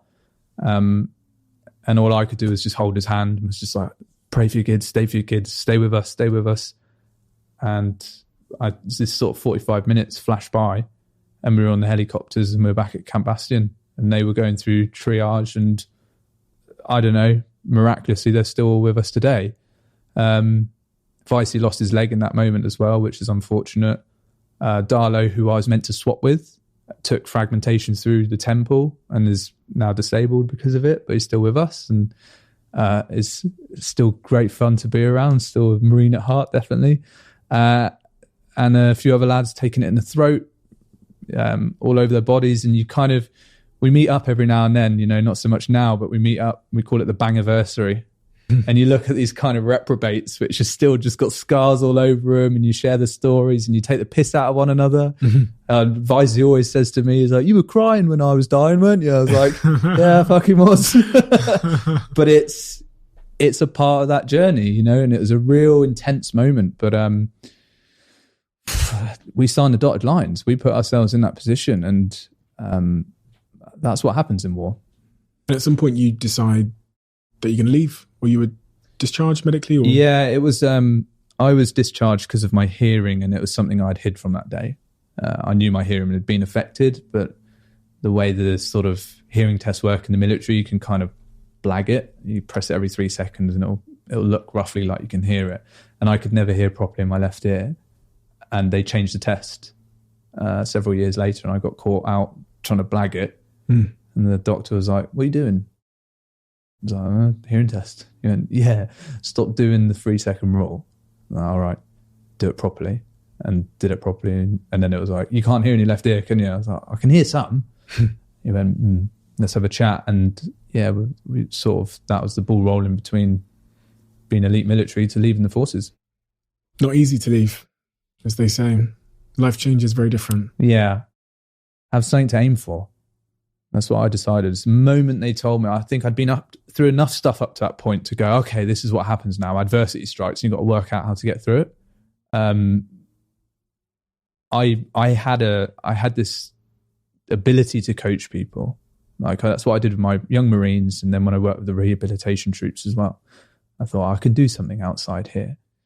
And fortunately, as I was sort of in my year of discharged, Gareth Southgate brought his motley crew down to meet us at the Commando training centre, and I got to meet some pretty cool characters within the England football team before they went to the World Cup. And that's where I realised that this Commando mindset thing can actually be transitioned and help people way away from the military. How do I do this? But between that gap of leaving and starting your next sort of chapter, I was reading that you suffered with PTSD, and you were, because it would be conceivable that someone would then fall back into the old patterns, right? Like losing your purpose again, and then like losing your sense of orientation. And was that I think I had that relapse, or I know I had that relapse actually not long after Afghanistan. And I think the sort of trauma you go through, the way you may handle it and what you've seen and all these things, it's hard to get your head around. It is really hard, especially when you come home so quickly. It's like bang, explosion, you're back in the UK. I remember being at Queen Elizabeth Hospital up in Birmingham, and it had been 36 hours since the Taliban triggered the device on us. Literally 2 days ago, we're fighting them, coming up to our doorway. And then I was sitting in this sort of crisp white sheet bed looking out over Birmingham. And my mum came in, this woman who I admire so much, and I didn't want to speak to her. I was like, I don't want to speak to you. I want to speak to you. I want to speak to you. I don't want to speak to anyone. Leave me alone. Because I was still an Afghan. And I genuinely think even to this day, a part of me still stayed there, and I could never get my head around it. So when I rehabbed and I was fit and I could go back to the unit, I would drink, fight. I ended up getting court-martialed, and I was suddenly spiraling back towards that bend before the Royal Marines, using that violent way of being and taking a substance to sort of numb the pain, which in this case was drink. And again, it was this, back at square one. Done this career, I've just fought for my country, and now I've got to go and stand in front of the judge. Which ironically was over an incident that I was defending someone else for when someone pulled a knife out. You know, it was just, it kind of felt like, really? I'm actually trying to do something good here and I'm getting punished for it. But that's maybe the naive way of looking at it. But it was a difficult moment. I had to begin to process what had happened in Afghan. And it was just another moment of processing, as we keep almost coming back to, is how we process stuff. And Afghan was tough. You know, we lost people. We lost lives. People lost limbs. A lot of people lost limbs. There was this constant battle in your head because of the IED threat. You can never see them. So you would walk out on the ground and think, oh, I wonder where I'm going to put my foot today. And that's like 7 hours long every day. That has its toll on you, like constantly looking like that everywhere you go. I remember when my then fiance, we moved into the flat together, I was really mad at her for the way she stacked the bean cupboards. I was like, what the fuck aren't they facing the same way for? And she was like, why are you being like this? They need to be, because then when you go to say because, you've got nothing for that, because they just fucking do it. And that's me still like packing my kit regimentally at the end of my bed. What if we get attacked? We need to be good to go. And it's so hard to, they call it decompression. It's so hard to decompress from that. And you feel so pent. And I remember coming back thinking, no one respects us. Like, it seemed like the civilian world didn't care. The London riots were happening. You know, we can't even get it right on our own shores, let alone trying to help other people out. And you just felt forgotten. And it wasn't you who felt forgotten. You felt the lives had been forgotten and everything, which isn't the case. You know, I meet so many people now. It's like, wow, it's amazing to meet you. Thank you so much for what you've done for the country. And you get to this humble point now where you're like, yeah, thanks. I signed the dotted line. I'm so pleased you appreciate it. But back then it was this kind of bitterness of, why don't you care? I've just done this. Why don't you care? And it took me about a year to get through that. And I look back now and think, I think that's actually quite natural for a lot of the Marines that they went through and soldiers. And then I got that turning point of picking up my leadership courses to then go and work with recruits. And that was it for me. I was like, even though I was dodging and weaving the hearing tests, I was like, I get to invest something back now and I get to make the next breed of Marines comes through. And that became your new sense of purpose, right? That was, yeah, and it's such a valuable thing for me to do. We ended up moving the family. Well, my wife moved down pregnant. We had Zach down there. We made a life, and I really felt like it was just brilliant to be part of their journey and see them progress. And that's what the purpose became. It was seeing people go from A to B and being part of their journey to say, I believe in you. You need to believe in yourself. And you see them progress. And even that comes to the England football teams. Like, you can do this if you put your mind to it. And they got that close. Yeah, they did get very close. Let's talk about that then. So where does Gareth Southgate and you ending up sort of working with the England football team just before they went off to Russia? Yeah. Russia, yeah. They came down to get a taste of our world. That's how it was literally put. And the idea that they would come down and be immersed in some activities that we do. They'd do some of our assault courses, but they'd also be introduced to the mindset. That's what Gareth wanted to do most. And he wanted to introduce them to our values again. That was a really important part of their whole trip, was to know what courage looks like. What does excellence look like? Self-discipline, humility, integrity, all those words.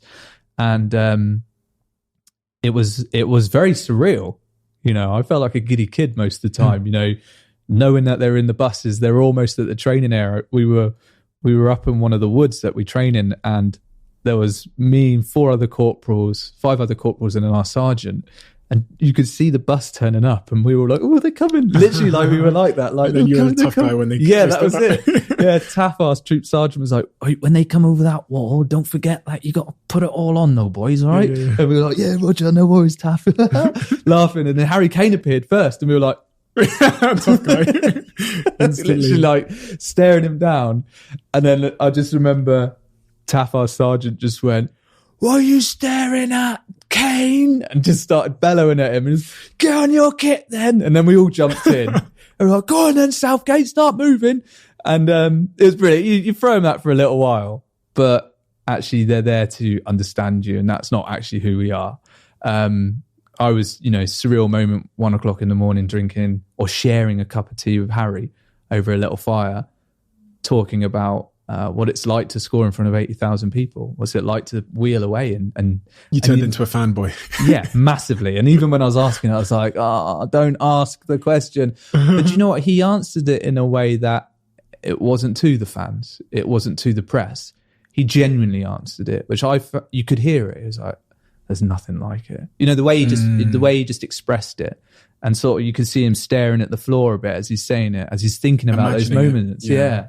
He's visualizing. And so, yeah, that was amazing. But then he asked you, he's like, what's warfare like? And again, that sort of stumps you a little bit, like, wow, the England captain's just asked me what it's like in Afghan. And you have this conversation, and it was just so normal. It got that normal that I started moaning to him about holiday prices because I just paid for the family to go to Lanzarote on an all-inclusive. And I was like, hey, in holiday prices through the roof at the moment. I just paid $3,000 to go Lanzarote. And then I'm thinking he's just got back from Dubai. He's probably just done all these things. But he was so humble with it. And it was a really genuine, organic conversation. And we found that with a lot of the guys and girls which came. They brought the whole setup with them, Kitman to Gareth Southgate and everyone in between. And they just wanted to see our world and see what values mean when you're going through different things. When you're in the mud and water, it's very easy to be in that position and feel like, oh, this is shit. But when someone's going, this is what courage looks like. This is what this looks like. This was what this looks like.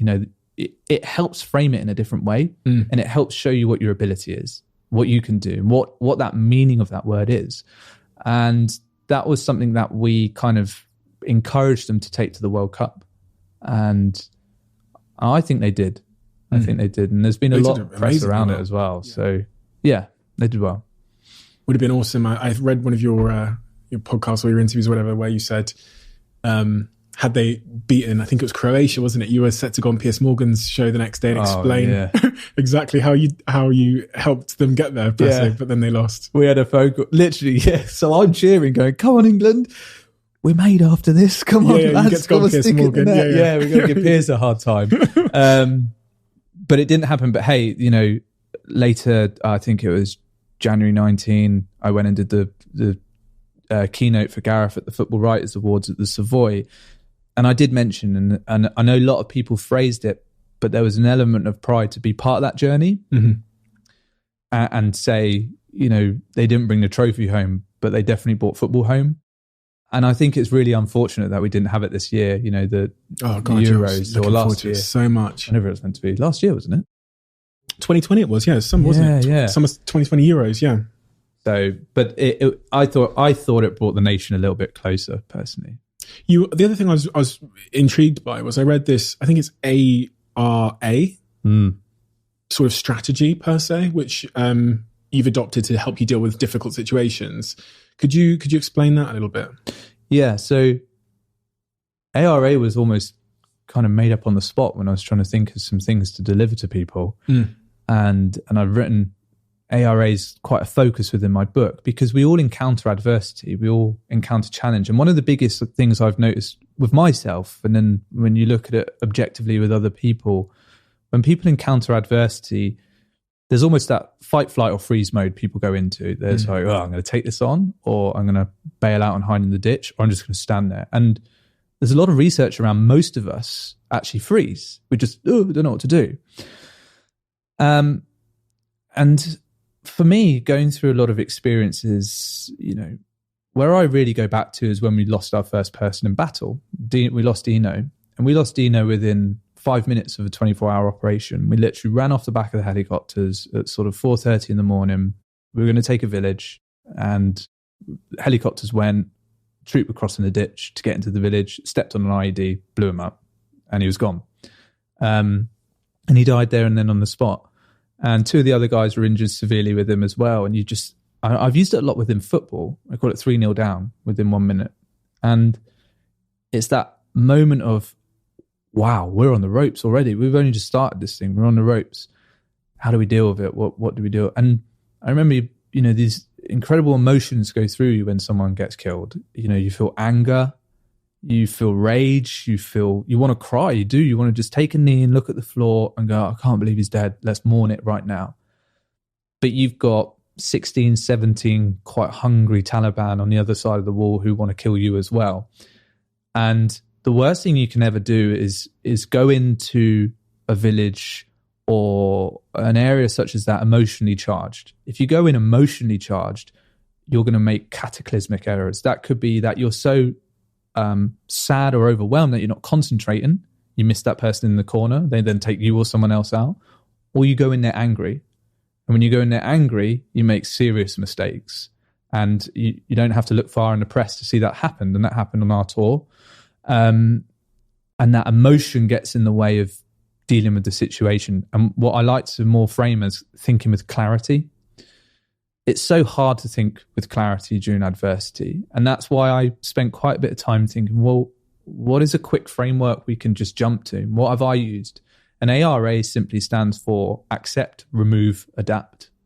The moment something happens then on the spot, it's happened and then it's instantly gone.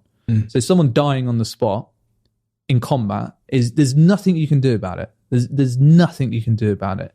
The most effective thing you can do is be at your highest standard, strive for excellence, get up on that roof and do what you need to do to the people which have hurt your comrade.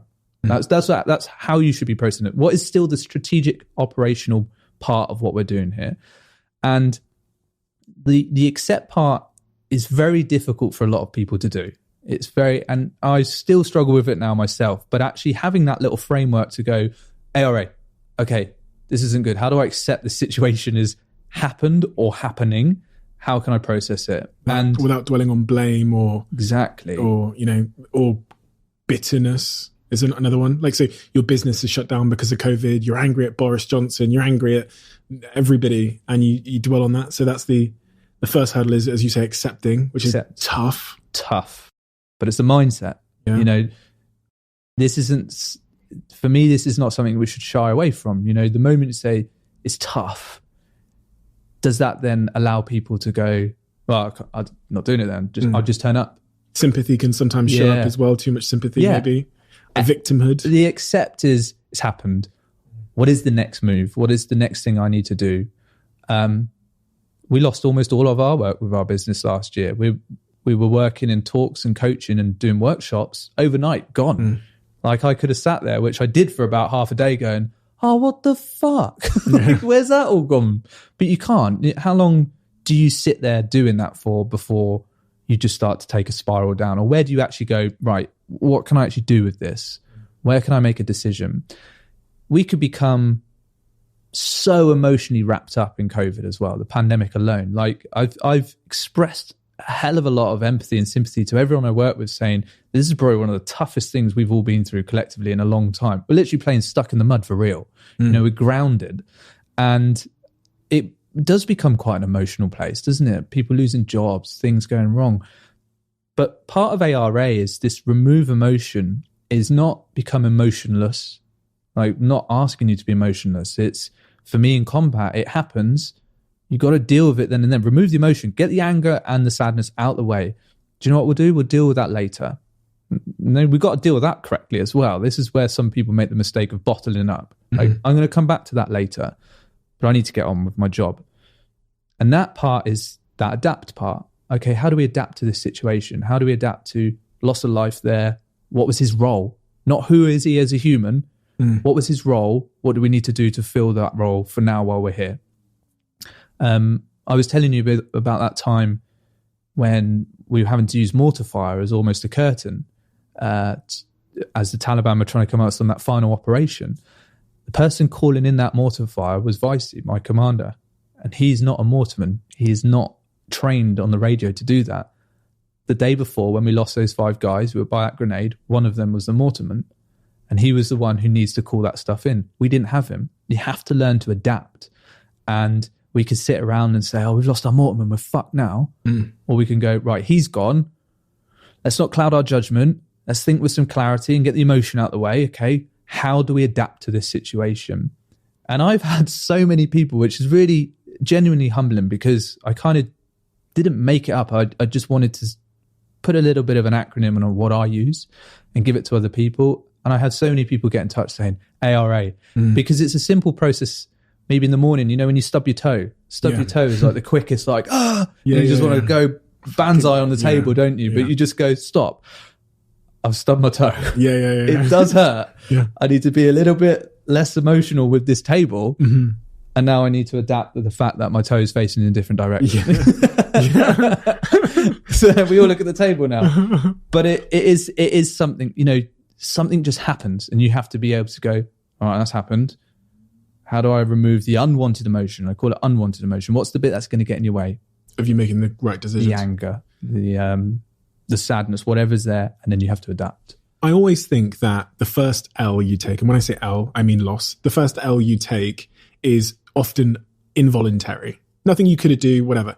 The second L you take is often voluntary. So like the pandemic happens, wasn't your fault. We get that. But then you dwell on it so much and you refuse to adapt and you become a victim of circumstance. You become bitter and blaming and you don't adapt, as you say, which was your choice. And that leads to another L, which is your business goes bankrupt. And so I always think like I always say that's like, you don't have to take the L twice.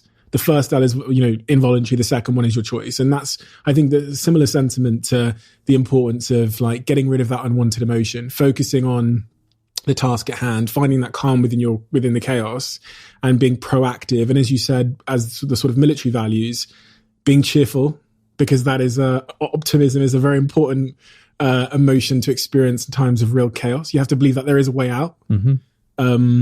And that's super interesting. When I was reading through your story as well, more recently I read about, I think you touched on this earlier, this joy that you've now found in running during the pandemic. Yeah. Tell me about that. I don't look at it as well, do I? I just sort of... I started training in March as well, and I've been training all year. So I thought that was really interesting. And you mentioned earlier that getting out and feeling the air and the endorphins and I was never a great runner in the Marines. Oh, really? No, I was more the one who'd put the big backpack on and just be able to plod on. Your son could give you some tips. Yeah. That's who I train with now. I like the idea of just, it sounds so Forrest Gump, but just running. I have no reason to run. I think during the pandemic, I found it a nice bit of an escape. You know, you're locked inside all the time. You're on Zoom call after Zoom call. The kids are downstairs, and you just need that moment to yourself. And I just love being out there running. It's interesting. My business partner and his wife asked me the other week. She's like, "Why do you run?" I was like, "I don't know." You know, it got me pondering. So I think maybe I'm a little bit better prepped to answer your question. But I use this word escape loosely because I think I've used the word, I've escaped before in the past through drink and drugs and the more sinister things. Escape now is actually just to be with myself for a while. And I find that, and you would have found this on your own business journey, is it's so full on all the time. It's just someone wants you for something. Your phone pings, or, you know, I use social media. I don't have the biggest following, but I use social media because it's part of what I have to do, you know, promoting a book and things like that. I don't really want to be on it. I actually kind of like my reserved lifestyle, but I have to give you something to show you what I do. Which I was listening to, I think it was Jake talk about on your podcast this morning. And it was really interesting. It pricked my ears up about thinking about it. But running is, I don't have my social media on when I run. If I need to, I'll record a video to be like, oh, I'm out running, and post maybe some times. But I just like being out there. I like feeling a bit of the pain in the shins and in the feet.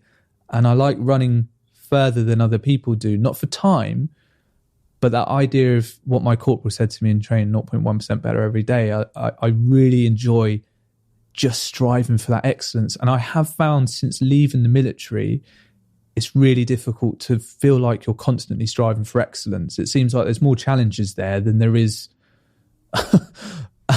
success, to be honest. It's like one thing after the other. Oh, we've done this within the business, have we? Oh, that's good. Oh, something else come along which is difficult to deal with now. Is it brilliant? But for me, being out running is that ability to escape. I live in a wonderful part in the southwest. You know that area very well. Up onto Dartmoor, onto the southwest coast. just incredible places to be and take the dog out running. And I actually found in probably the last year or so, it's an incredible space to think. And I run back and I actually pick my pace up at the end because I'm like, oh, I cannot forget that. Like, you end up running back home and getting through the door and you're like, what about this with this? Yeah, that might work. But it's just a place to be free, you know, and I'm not a gym bunny. I go to the gym, I kind of walk around it, look at a few things, do the odd pull up and then go home. I love being out on the road, and I love being out on the muddy trails as well, slipping around, getting wet, getting muddy. It's just fulfilling, isn't it? I think when I was in the military, that was all the time. Now it's not. When I got binned from the military, my last final day, I came home, I laid on the floor, and I say that about social media. I don't really like using it, but there's almost like tradition in the modern military now that when you leave, you post like your favorite pictures of your career and then a post, and you acknowledge the lads, and then you post it out. And I was writing my post, and I was picking the photos, and I was just blubbering. I was just like crying on the floor, but to myself. And I'd kept it in for so long. I didn't think I was going to do this, and then I was just in utter tears because it was this excitement that I was going on to this new phase of my life, but also that's it now. I'm never going to do that again. And that made me who I am today. And I lied on the floor, and I think part of the tears was, I'm never going to go mountain training again. I'm never going to go out to the States and go in the Mojave Desert again. I'm never going to go to Afghan again. I know it's difficult as it was. It's an adventure. And then crying. And my wife kicked my foot, which she's actually literally hoovering next to me. She's like, you're going to get up? And I was like, looked at her. She went, oh, and we had this little moment together, and I kind of like gave it all on the plate. And then I went and booked Marathon des Sables. Yeah, of course you did. Because I thought, I've got to have something. I've got to have a challenge which will fulfill that. So now you're running this business, Lupin. What is Lupin doing? I'm guessing you've really felt the pain of running a business and starting a business, because it's a startup, right? During the pandemic. What is Lupin doing, and how's that process been? So what will help me explain Lupin even more is probably stepping back into the Marines for the first time, when I put my hand up and said, I don't think I'm that well at the moment. I think there's something that might be wrong. And bottling it up for so long, you know, come back from operations, keeping it all inside, guilt, you know, 2 IEDs which went off behind me, injured people, and you carry that with you. And so you feel like you can't talk out. And there's that stigma of don't talk, just keep walking forward. And I remember that moment of thinking, everyone around me looks really strong and tough, and they just seem to be shrugging it off. They're like, yeah, we did Afghan, crack on, come on then, lads. And I'm inside, I'm like, I don't feel too good at the moment. And things happened, and as I said, I got in trouble, and things didn't go to plan. And then finally I put my hand up to one of the lads and said, I think I've got issues here. And he went, yeah, same here. I have as well. What have you been seeing and what have you been hearing? And it was like, whoa, just instantly like, you're not alone, and you feel this as well. And like having this big conversation, a couple of beers doesn't always help, but a couple of beers for us at that moment was like, oh, what do you feel weak? And all these things. And that forever has stuck with me. You know, Marines, one of our values is integrity. And integrity means to be able to go, I don't feel too good today. It doesn't mean you don't go and do your job, but if you have an awareness of how I'm feeling, you know, maybe you can back me a bit more, or you can help me a bit more. And that's going to come back. I'll help you out, which was where it began with, how can we show it better? And that's all it was let's make Lupin something that just asks someone in the morning how they are. They respond on the platform they already use, so Slack, Teams integration. It records that data, pushes it through to the dashboard. You then log into your dashboard. You see your graph of how you've been recently compared to last week as well.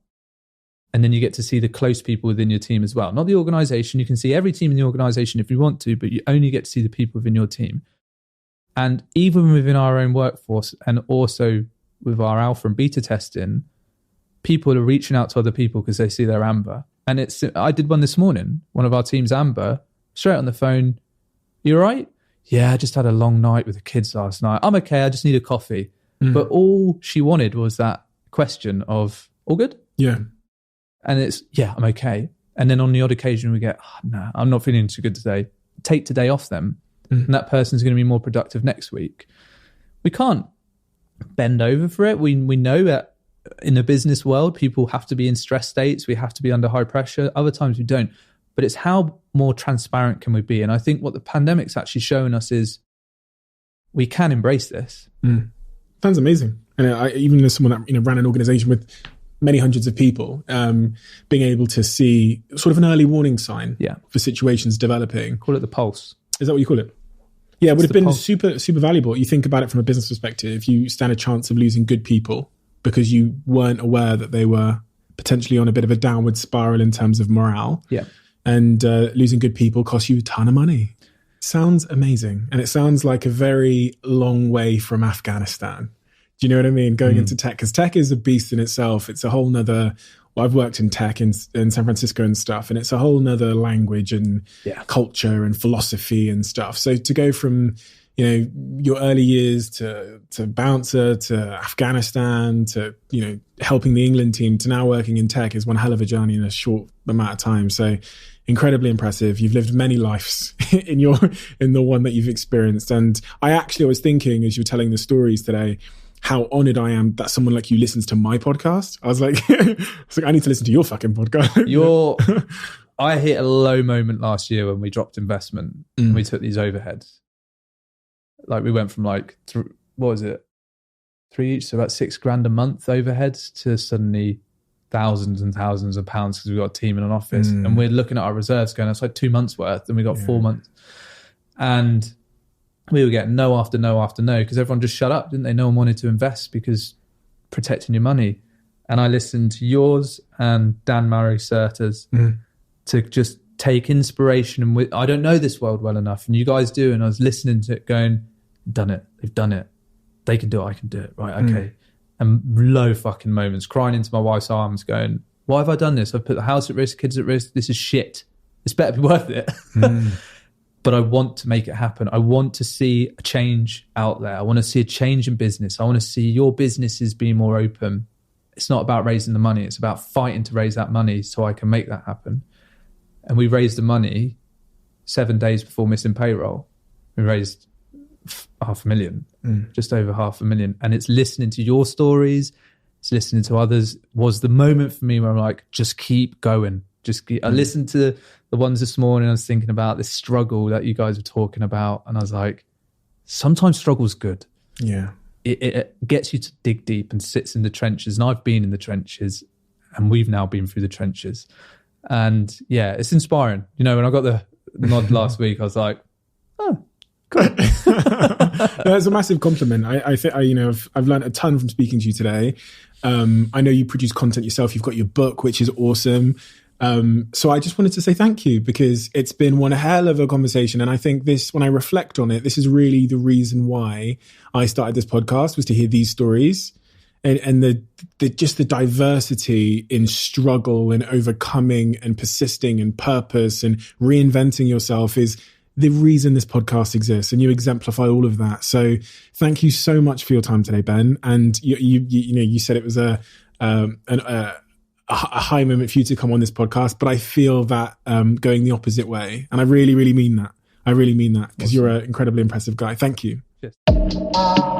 People ask me for book recommendations all the time, and I finally got one for you. It's a book called Happy, Sexy Millionaire, which is authored by me. I spent the last almost 2 years in jungles around the world, in Costa Rica and Indonesia, in solitude, writing this book. It's the most important thing I've ever created. And there's this crazy thing when you write a book because you spend so much time pouring your heart and soul into it and everything you know and all of the revelations you've had in your life. And then there's this barrier, which is that people have to buy the thing in order for them to get that thing that means so much to you. I wish that wasn't the case. It's just the way the industry is. And in order to get that distribution and to get it on shelves, you need a publisher. So please, please, please, if you can, if you've ever liked anything I've ever produced, this podcast, my Instagrams, anything I've ever said, read this book. There was no ghostwriter. I wrote every single word myself. There's some real surprises in there. It's an honest, sometimes hilarious, incredibly vulnerable, hopefully valuable account of my life, my journey, everything I've learned across the way, and really the answer to being fulfilled, to being happy, and to achieving success. It is the most important thing I've ever created. So I implore you to go to Amazon now or wherever you get your books and get that pre-order. And everybody that pre-orders the book, because pre-orders in this crazy publishing industry count as way more than just a normal sale. If you get that pre-order, I'm going to put you into a group with everybody that's pre-ordered it, and I'm going to send you some exclusive stuff. So the first things I'm going to do is a series of voice notes, which I think are going to be pretty powerful. I'm going to give you access to some tickets, which nobody else will have. And I'm going to do everything I can to thank you for giving me that sort of £9 of your money or whatever it is. Happy Sexy Millionaire. You can pre-order it everywhere now. And if you do get that pre-order, please do DM me because I'd love to thank you myself.